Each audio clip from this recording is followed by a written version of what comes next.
I am an officer in one of the larger cities that's being affected by the protests and riots right now in Oregon, and I wrote up a small paper, if you will, just in regards to my experiences of what I've seen and experienced while working there. It's called Imagine.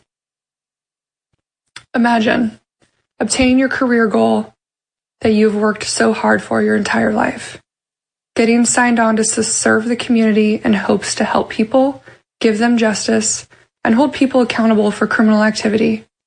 As a female, I didn't believe I was good enough or strong enough for such a job in law enforcement.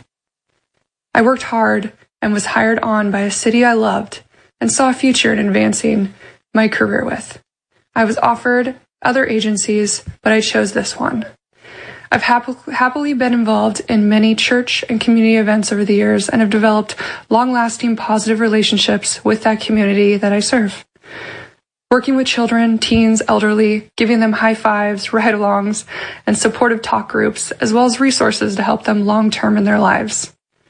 These incidents make our tough and sometimes dangerous job very much worth it. Now, imagine going through that same job with none of that. The city essentially is shut down due to strict COVID regulations, vandalism, and rioting on a nightly basis, sometimes over 80 days. Officers are pulled from regular shifts, from taking police calls, to now only work protest and riot duties. This makes it limited for what and when other officers taking regular police calls can respond to. On some nights, there are 20, 50, and I've seen over 100 calls for the police holding, and no officers available during those times. No community events are being attended, and police officers are being ambushed unprovoked all over the U.S. Citizens are now flipping you off, saying, "F you, pig, all cops are bastards," while you drive or walk by around the city instead of giving you a smile or a simple hello. I cannot go home at the end of a long shift because rioters have surrounded our parking lots for hours maybe, while working protest lines in the streets, being told, "I hope someone kills you and your family. I hope someone rapes you violently. We will find where you live, kill your family, and burn your home down."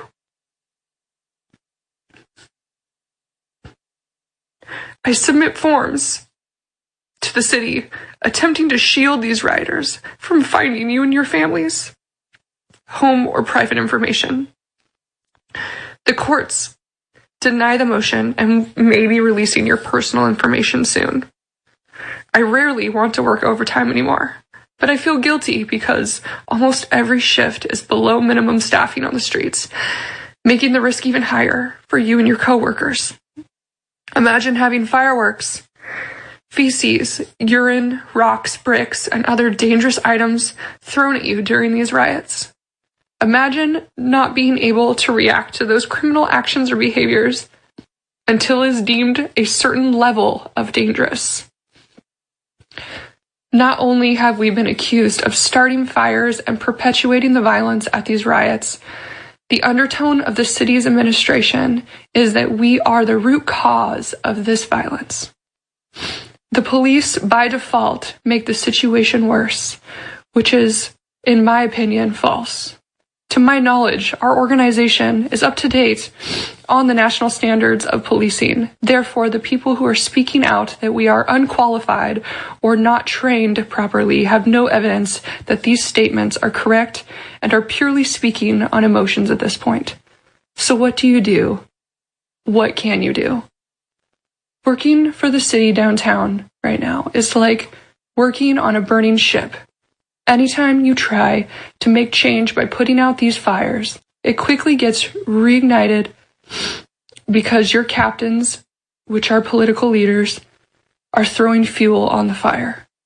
This ship crew is working as hard as they can, and their families are suffering. Seeing my coworkers at such a low morale on a daily basis with no end in sight by our political leaders is disheartening.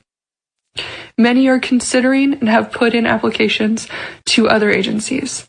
This will result in less officers on the street, and the city will be affected greatly in negative ways. So the question is, do I jump off the ship and hope that I can swim to land?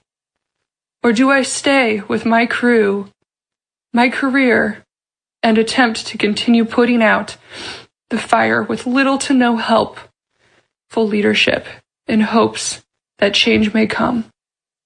Imagine.